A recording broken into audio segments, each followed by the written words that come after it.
नमस्कार दोस्तों, भारत एक सोच देख रहे हैं आप। दोस्तों उत्तर प्रदेश से एक बड़ी खबर निकल कर आई है। आशीष पटेल जो योगी सरकार में मंत्री हैं, उन्होंने सीधे सीधे बगावत कर दी है, सीधे सीधे चुनौती दे दी है। आशीष पटेल और अनुप्रिया पटेल की यह चुनौती उत्तर प्रदेश में कौन से नए समीकरण बनाने जा रही है, हम सीधे बात करेंगे। हमारे साथ भरत जी मौजूद है। भरत जी बताएंगे इस खबर के बारे में। भरत जी, बहुत स्वागत आपका। आशीष पटेल, अनुप्रिया पटेल, इन दोनों ने आज जो कुछ किया, आपने दिन भर देखा, दिन भर उसको कवर किया, प्रेस कॉन्फ्रेंस की, मंच से भाषण दिया, क्या संकेत दिख रहा है आपको? और सबसे पहले ये बताइए, ये चुनौती किसको है? देखिए, एनडीए में फूट के साफ संकेत हैं। उत्तर प्रदेश के भीतर भारतीय जनता पार्टी की लड़ाई ने 2024 के चुनावों में अखिलेश यादव का साफ साफ फायदा करवाया था। 2024 के चुनावों में आपने देखा कि भारतीय जनता पार्टी का पीडीए और इंडिया ने मिलकर सुपड़ा साफ कर दिया। वही स्थिति 2027 के लिए बनती हुई यहाँ पर दिखाई दे रही है।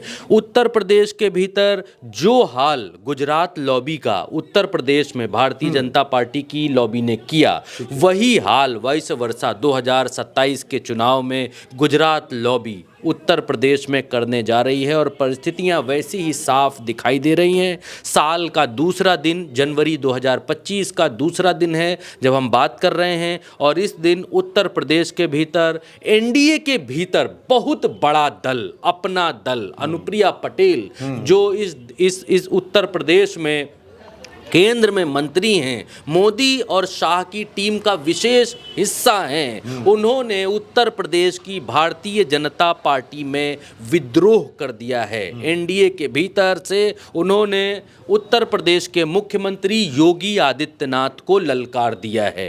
अनुप्रिया पटेल के पति आशीष पटेल ने योगी आदित्यनाथ को सीधी चुनौती दी है, अगर दम है तो उन्हें बर्खास्त करके दिखाएं। उत्तर प्रदेश के भीतर एनडीए में भारी बवाल और सिर फुटौल है। उत्तर प्रदेश के भीतर ये साफ हो गया है, क्लियर हो गया है नए साल के पहले दिन कि आने वाले 2027 के विधानसभा चुनावों में बहुत बड़ा राजनीतिक परिवर्तन देखने को मिल सकता है। अनुप्रिया पटेल की पार्टी उत्तर प्रदेश में समाजवादी पार्टी, पीडीए या इंडिया, जो भी आप कहिए, उसके साथ आता हुआ दिखाई दे सकता है। क्योंकि अभी तो आशीष पटेल मना कर रहे हैं कि वो एनडीए का हिस्सा हैं, वो हैं, लेकिन जिस तरीके की परिस्थितियां बन रही हैं, उन्होंने मंच से जिक्र किया कि उन्होंने 400 BC की एक एफआईआर करवाई थी पल्लवी के खिलाफ।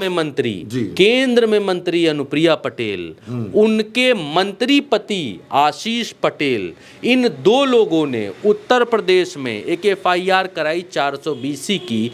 उस एफआईआर में जांच नहीं करवा पा रहे हैं दो मियाँ बीबी, पति पत्नी। तो आप देख सकते हैं कि उत्तर प्रदेश के भीतर क्या हाल है मंत्रियों का। Bharatiya Janata party versus NDA है उत्तर प्रदेश के भीतर, और ये बहुत बड़ा प्लेटफॉर्म, बहुत बड़ा कुचक्र रचा जा रहा है। आप इसे कुचक्र कह सकते हैं, आप इसे 2027 की एक ऐसी रणनीति कह सकते हैं जिसमें गुजरात लॉबी उत्तर प्रदेश के भीतर योगी आदित्यनाथ को या उत्तर प्रदेश की भाजपा की इस लॉबी को सबक सिखाने के लिए अभी से योजना बनाने के लिए निकल पड़ी है। और इसमें सीधा सा फायदा उत्तर प्रदेश में अखिलेश यादव को होता हुआ दिखाई दे रहा है। हम हमेशा आप देखेंगे कि गोदी मीडिया ये कवर करता है कि इंडिया में हुई बगावत, इंडिया में ये टूटा, इंडिया में वो टूटा, दिल्ली में वो साथ नहीं लड़ रहे हैं, फलाना वो इधर, ये छिटका वो छिटका। लेकिन गोदी मीडिया आपको ये खबर बिल्कुल भी नहीं बताएगा कि उत्तर प्रदेश के भीतर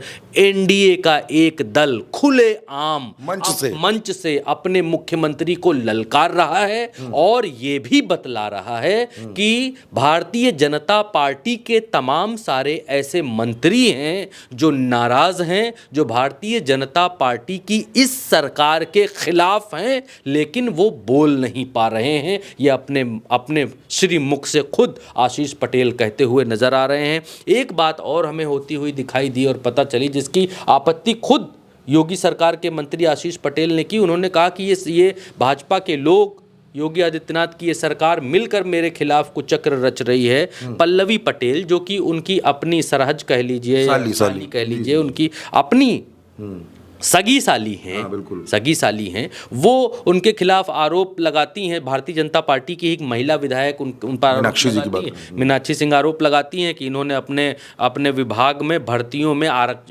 में पैसे का खेल हुआ या प्रमोशन में पैसे का खेल हुआ। भाजपा की एक महिला सांसद महिला विधायक आरोप लगाती है।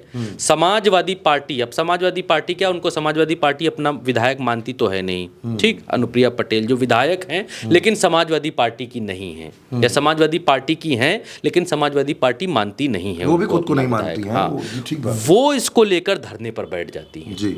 अकेले धरने पर बैठती हैं। समाजवादी पार्टी धरने पर नहीं बैठती है। पल्लवी पटेल मैं इस बात को क्यों कह रहा हूं कि साथ आ सकती हैं अनुप्रिया पटेल और अखिलेश यादव अगले चुनाव में एक साथ, अगर ना भी एक झंडे के नीचे एक साथ आए तो वैचारिक तौर पर साथ आ सकते हैं और पोस्ट अलायंस हो सकता है। योगी आदित्यनाथ के खिलाफ उत्तर प्रदेश में बड़ा अलायंस बना सकते हैं। क्यों? क्योंकि अगर पल्लवी पटेल धरने पर बैठी थी अनुप्रिया पटेल के पति के खिलाफ या अपना दल के खिलाफ, तो समाजवादी पार्टी की विधायक थी वो, और सत्ता पक्ष का मामला था कि सत्ता पक्ष ने ऐसा काम किया, आरोप लगे तो हम सत्ता पक्ष के खिलाफ हम लोग भी बैठेंगे, हल्ला मचाएंगे। पूरी समाजवादी पार्टी में टॉप से लेके बॉटम तक किसी ने भी आशीष पटेल के इस मैटर में अभी तक, जब मैं आपसे बातचीत कर रहा हूं, किसी ने इंटरेस्ट नहीं दिखाया। ना तो विधानसभा के भीतर कोई भी समाजवादी पार्टी का विधायक पल्लवी पटेल के साथ धरने पर बैठा, खड़ा भी नहीं हुआ उनके साथ। हुआ क्या?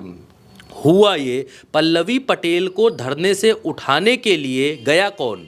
योगी आदित्यनाथ के दाहिने हाथ सुरेश खन्ना वहाँ जाते हैं, पल्लवी पटेल को धरने से उठाते हैं। ये आशीष पटेल खुद कोट कर रहे हैं, वो कह रहे हैं कि मेरे खिलाफ जो साजिशें रची जा रही हैं उनमें सरकार में टॉप मोस्ट पर बैठे हुए लोग शामिल हैं और मेरे खिलाफ साजिश रच रहे हैं। जब किसी गठबंधन के भीतर किसी दल के खिलाफ इस तरीके की साजिशें होंगी या इस तरीके से वो प्रताड़ित होगा, या उसकी सरकार या जिस गठबंधन में वो है वो लोग उसके साथ इस तरीके से नहीं खड़े होंगे बल्कि कुचक्र रचेंगे, तो वो दल कहीं ना कहीं अपना रास्ता देखेगा। या तो एनडीए से अलग होगा, उत्तर प्रदेश में अलग होकर काम करेगा, या तो भाई सेपरेटली मोदी जी के साथ काम करे और उत्तर प्रदेश में अखिलेश यादव के साथ आए, या उत्तर प्रदेश में अकेले लड़े। यही तीन परिस्थितियां हो सकती हैं। बिल्कुल ठीक बात। विश्लेषण तो यही कहता है, या तो एनडीए से अलग होकर स्वतंत्र चुनाव लड़ें, अपने दल से अपना सिंगल हैंडेड चुनाव लड़ें, या तो समाजवादी पार्टी इंडिया या पीडीए के साथ मानसिक गठबंधन करें, साथ में ना आए लेकिन मानसिक तौर पर साथ रहें, या फिर साथ आएं। इन तीनों में फ़ायदा सिर्फ और सिर्फ समाजवादी पार्टी का, अखिलेश यादव का और पीडीए का होता हुआ दिखाई दे रहा है। अगर अनुप्रिया पटेल, बहुत बड़ी कुर्मी बिरादरी है उत्तर प्रदेश के भीतर, अगर अनुप्रिया पटेल भारतीय जनता पार्टी से अलग होती हैं उत्तर प्रदेश में, तो बहुत बड़ा लॉस भारतीय जनता पार्टी का होता हुआ यहाँ पर दिखाई देगा। इसीलिए मैं इस बात को कह रहा हूँ कि एक तरफ समाजवादी पार्टी आशीष पटेल के खिलाफ नहीं बोलती है, पहला, ठीक। दूसरा, आशीष पटेल ये बात कहते हैं कि अखिलेश यादव का बिना नाम लिए कहते हैं कि पल्लवी पटेल जिस थाली में खाती हैं उसमें छेद करती हैं, छेद ही नहीं ड्रिल भी कर देती हैं, तो उनसे बहुत सारे लोग नाराज हैं, उनके अपने लोग उनके साथ नहीं है, कोई इनके साथ खड़ा नहीं है, अकेली हैं। दूसरा ये, ठीक। तीसरी बात ये कि अनुप्रिया पटेल के साथ विकल्प क्या बचेंगे उत्तर प्रदेश में? विकल्प जो हैं, उन तीनों विकल्प में, चाहे वो अकेले एनडीए से अलग हों, चाहे वो केंद्र में मोदी जी के साथ रहें, उत्तर प्रदेश में बीजेपी के साथ ना रहें, या फिर अखिलेश के साथ उत्तर प्रदेश में आ जाएं, इन तीनों विकल्पों में फ़ायदा सिर्फ और सिर्फ पीडीए का है, अखिलेश यादव का है, क्योंकि अनुप्रिया पटेल का भारतीय जनता पार्टी के साथ से अलग होने का मतलब सिर्फ और सिर्फ एक है, कुर्मी समाज, कुर्मी बिरादरी का कटना भारतीय जनता पार्टी से। और पूर्वांचल के इस हिस्से में, प्रतापगढ़ से आगे की इस बेल्ट में, बाराबंकी के आगे की इस बेल्ट में बहुत बड़ी आबादी कुर्मी बिरादरी की है, जो भारतीय जनता पार्टी के साथ रहती है, सपोर्ट करती है, और अपने नेता का ये हाल भारतीय जनता पार्टी में देखकर क्या वो उनके साथ रहेंगे, ये देखने वाली बात होगी। और इन सब में फ़ायदा अखिलेश यादव का होता हुआ मुझे नज़र आ रहा है। और अगर कहीं गुजरात लॉबी ने 2027 के चुनाव में बदला लेने की ठान ली, वाइस वर्सा करने की ठान ली, 2024 में जो उनके साथ हुआ उत्तर प्रदेश में, वही वो उत्तर प्रदेश वालों के साथ करने के लिए उतर आए, तो 2027 में क्लियर है मुख्यमंत्री सिर्फ एक ही आदमी होगा। तो भरत जी ने काफ़ी बड़ी खबर और काफ़ी अच्छा विश्लेषण इसका किया। दोस्तों, आशीष पटेल और अनुप्रिया पटेल की बगावत में फ़ायदा क्या अखिलेश यादव का होने जा रहा है, ये अहम सवाल है। फिलहाल के लिए हमारे साथ इस चर्चा में इतना ही। आप भारत एक सोच के साथ लगातार बने रहिए।